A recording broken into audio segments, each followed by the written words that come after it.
आप देख रहे हैं प्राइम टीवी, सच साहस सरोकार।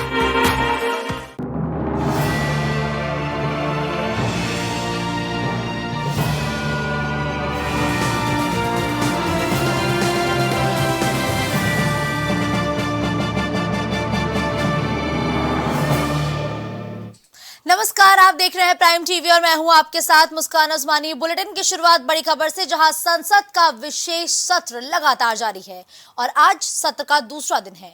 सत्र की कार्रवाई आज से नए संसद भवन में चलेगी। इसी बीच चर्चा है कि मोदी कैबिनेट से महिला आरक्षण बिल को मंजूरी मिल गई है। माना जा रहा है कि केंद्र सरकार जल्द इसे लोकसभा में पेश कर सकती है। ये पहला मौका नहीं है जब महिला आरक्षण बिल सदन के पटल पर आएगा। 1996 से 27 साल में कई बार ये अहम मुद्दा संसद तक में उठ चुका है, लेकिन दोनों सदनों में पास नहीं हो सका। 2010 में तो हंगामे के बीच राज्यसभा में पास भी हो गया था, लेकिन लोकसभा से पारित नहीं हो सका था। बता दें कि बीजेपी और कांग्रेस दोनों दलों ने हमेशा इसका समर्थन किया। हालांकि कुछ अन्य दलों ने महिला कोटा के अंदर भी ओबीसी आरक्षण की कुछ मांगों को लेकर इसका विरोध किया है। अब एक बार फिर कई दलों ने इस विशेष सत्र में महिला आरक्षण विधेयक लाने और पारित करने की जोरदार वकालत की, लेकिन सरकार की ओर से कहा गया कि उचित समय पर उचित निर्णय ही लिया जाएगा। इस लोकसभा में 78 महिला सदस्य चुनी गई हैं, जो कि कुल संख्या 543 के 15% से भी कम है। आज देश के लिए बड़ा ऐतिहासिक दिन है। आज देश की संसद बदलने वाली है। मई में संसद भवन की नई बिल्डिंग का उद्घाटन हुआ था और आज 19 सितंबर 2023 को आधिकारिक तौर पर हमारी संसद नई बिल्डिंग में शिफ्ट हो जाएगी। आज नई संसद में लोकसभा और राज्यसभा के सत्र होंगे। आज से पुराने संसद भवन में सदन की कार्रवाइयां नहीं होंगी। भारतीय लोकतंत्र के स्वर्णिम इतिहास को संजोए पुरानी संसद में आज सांसदगण विदा लेंगे और नई आशा आकांक्षाओं के साथ नए संसद भवन में प्रवेश करेंगे। प्रधानमंत्री नरेंद्र मोदी आज सांसदों के साथ पैदल ही पुरानी संसद से नए संसद भवन तक जाएंगे। विशेष सत्र के आज दूसरे दिन कई ऐतिहासिक घटनाक्रम भी देखने को मिलेंगे। लोकसभा चुनाव के मद्देनजर एनडीए और आईएनडीआईए अपनी अपनी तैयारियों में जुट गए हैं। मिली जानकारी के मुताबिक आईएनडीआईए गठबंधन में बसपा को लाने के अंदर खाने प्रयास किए जा रहे हैं। सब कुछ इसी तरह से चलता रहा तो 5 राज्यों के विधानसभा चुनाव के बाद इसकी आधिकारिक घोषणा भी हो सकती है। इसमें कांग्रेस सूत्रधार की भूमिका में है। कवायद के तहत दोनों ओर के प्रथम परिवारों के बीच कई राउंड की बातचीत भी हो चुकी है। राजनीतिक सूत्रों के मुताबिक पिछले महीने कांग्रेस की नेता प्रियंका गांधी और बसपा सुप्रीमो मायावती के बीच मुलाकात भी हो चुकी है। बसपा की ओर से अब नेतृत्व के पारिवारिक हो चुके एक पूर्व सांसद की भी इसमें अहम भूमिका बताई गई है।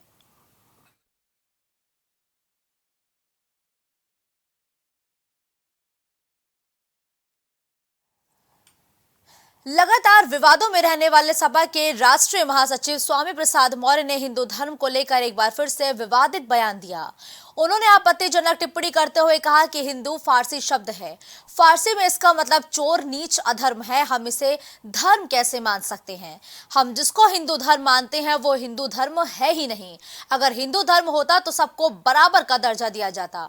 स्वामी प्रसाद मौर्य यही नहीं रुके। उन्होंने ब्रह्मा पर भी टिप्पणी करते हुए कहा कि आप बताओ, किसी को ब्रह्मा के मुंह से पैदा होते देखा क्या? किसी को हाथ से क्षत्रिय पैदा होते हुए देखा? किसी को वैश्य समाज को पैदा होते हुए देखा? पैदा तो जो भी होता है वो अपनी मां के पेट से ही होता है। तो एक बार फिर से स्वामी प्रसाद मौर्य का विवादित बयान सुनने को मिला है। ब्राह्मण स्वयंभू है, और कैसा स्वयंभू है? जो अपने मां के पेट से पैदा होने में यकीन नहीं करता। वो कहता है हम ब्रह्मा के मुंह से पैदा हुए हैं। क्या विडंबना है? आज तक किसी को मुंह से पैदा होते देखा क्या आपने? हरदोई वाले, आप बताओ, किसी को ब्रह्मा के मुंह से पैदा होते देखा? किसी को हाथ से छतरी पैदा करते देखा? किसी को जंघे से बैल समाज को पैदा होते देखा? किसी को पैर से पैदा होते देखा? नहीं। तो पैदा तो जो भी होता है वो अपनी मां के पेट से पैदा होता है। अगली खबर गाजियाबाद से है, जहां साहिबाबाद थाना क्षेत्र में धन परिवर्तन करवाने वाले गैंग का पुलिस ने पर्दाफाश किया है। पुलिस ने इस गैंग के 7 आरोपियों को गिरफ्तार किया है। दरअसल ये गैंग ज्यादा से ज्यादा लोगों को अपनी प्रार्थना सभा में बुलाते थे। इसके बाद सभी लोगों को बीमारी से जल्दी ठीक होने का दावा करते थे और सीधे साधे हिंदुओं को ईसाई धर्म में कन्वर्ट होने के लिए बरगलाते भी थे।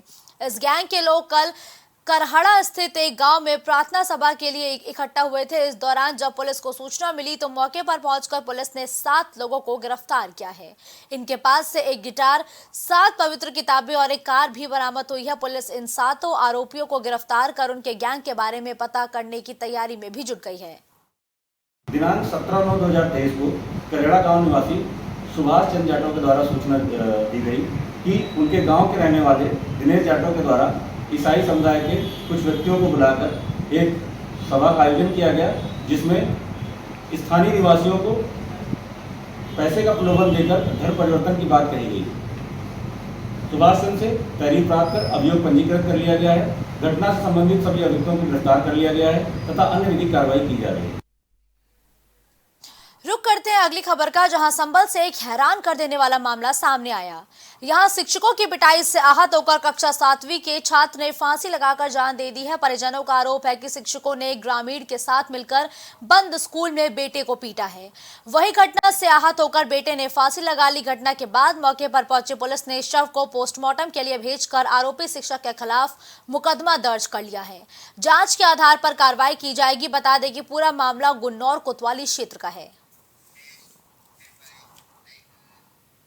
आज देश भर में गणेश चतुर्थी बड़े धूमधाम से मनाई जा रही है। 10 दिनों तक चलने वाले इस महापर्व के लिए मुंबई समेत पूरे उत्तर भारत में जोरों शोरों से तैयारियां भी शुरू हो गई हैं। आज आम जनता से लेकर नेता और नेता से लेकर अभिनेता तक अपने घरों पर गणपति जी की स्थापना करेंगे। मुंबई में इस पर्व को बड़े पैमाने पर मनाया जाता है। मुंबई पुलिस ने भी इसके लिए एक एडवाइजरी जारी कर दी है। वहीं दूसरी तरफ गणेश चतुर्थी से एक दिन पहले प्रसिद्ध उड़िया कलाकार सुदर्शन पटनायक ने विश्व शांति के संदेश के साथ भगवान श्री कृष्ण का एक उत्कृष्ट चित्र भी बनाया।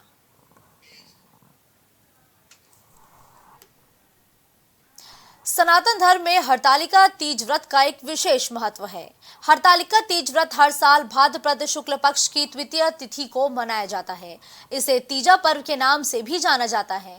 इस दिन सुहागिनें अपने पति की लंबी आयु के लिए निर्जला व्रत रखती है। वही हरतालिका तीज का व्रत कुंवारी कन्याएं मनचाहे वर प्राप्ति के लिए भी रखती हैं, जिसमें विधि विधान से गौरी शंकर की पूजा अर्चना करने का विशेष महत्व माना गया है। इसी कड़ी में रानी मंडी सहित प्रयागराज के कई स्थानों पर विधि विधान से पूजा अर्चना कर हरतालिका तीज का त्योहार मनाया गया है। ये व्रत शंकर जी के लिए पार्वती जी ने रखा था और मतलब प्राचीन समय में उन्होंने शंकर जी को अपने पति स्वरूप पाने के लिए व्रत किया था और तभी से ये व्रत शुरू हुआ। ये व्रत दिन भर निराजल रह के शाम को पूजा किया जाता है और उसके बाद पूजा पाठ और फिर सभी लोग मिलकर शंकर पार्वती जी की पूजा करते हैं निराजल रह के।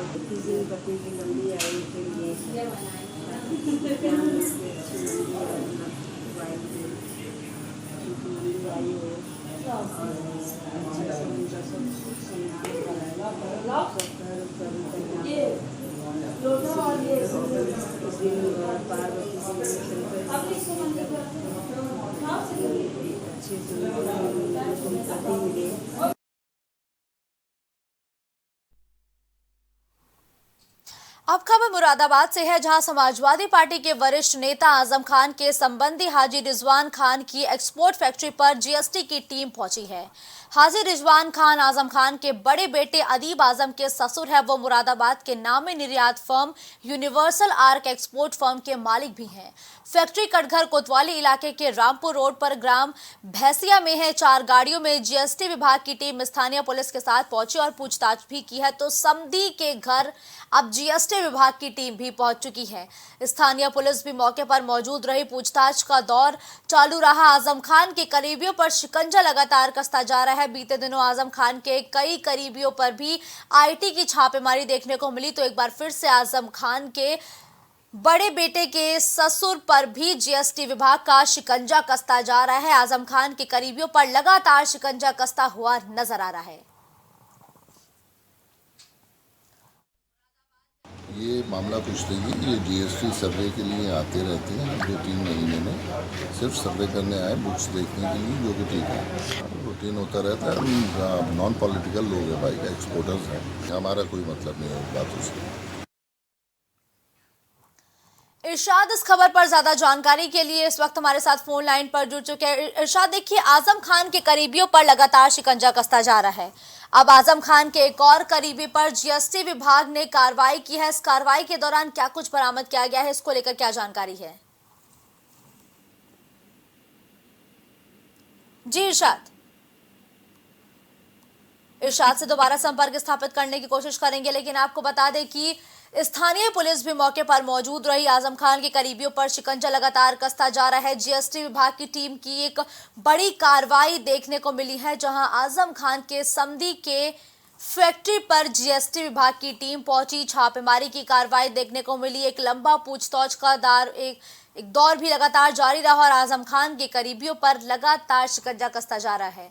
बीते दिनों आजम खान के स्थानीय आवास पर भी कार्रवाई देखने को मिली थी, जहां आईटी की टीम तकरीबन 72 घंटे तक आजम खान के घर पर मौजूद रही। उनसे पूछताछ हुई। उनके कई करीबियों पर भी आईटी विभाग ने शिकंजा कसा था।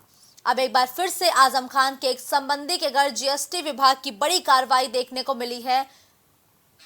इरशाद एक बार फिर फोन लाइन पर इस खबर पर ज्यादा जानकारी के लिए हमारे साथ जुड़ चुके हैं। इरशाद, देखिए, जीएसटी विभाग ने आजम खान के करीबी पर एक बड़ी कार्रवाई की है। क्या कुछ बरामद किया गया है, इसको लेके क्या जानकारी है? जी, मैं आपको बताना चाहता हूँ, इसमें अभी बरामदगी को लेकर के तो फिलहाल अभी कोई जानकारी नहीं हो पाई है, लेकिन उनके समधी से बात की गई थी। तो ये जो रात 4 गाड़ियों में जीएसटी की टीम वहां पर पहुंची थी, इनके आवास और इनकी फैक्ट्री पर छापा मारा था, रेड करी थी। तो उसमें जो था, अभी इनसे जब जानकारी ली तो इन्होंने कहा कि यह रूटीन का जो रेड, रूटीन को लेकर के ये उसी तरह की रेड है और उसमें जो है कोई अन्य किसी प्रकार का भी इस तरह से इसे किसी और मुद्दे से नहीं जोड़ा जा सकता है। देखिए इरशाद, 2024 का चुनाव अगले साल है। ऐसे में आजम खान के घर पर भी आईटी का छापा देखने को मिला। अब आजम खान के करीबियों पर भी शिकंजा कसता जा रहा है। क्या इन छापेमारी का असर 24 के चुनाव पर पड़ सकता है क्या?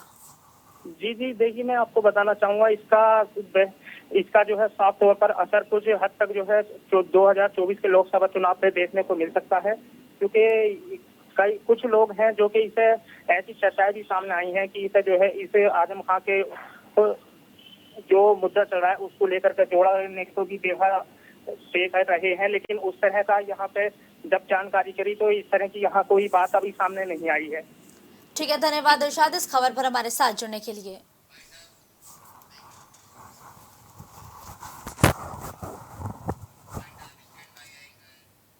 इस बुलेटिन में फिलहाल के लिए बस इतना ही। देश दुनिया की तमाम बड़ी खबरों के लिए आप देखते रहिए प्राइम टीवी।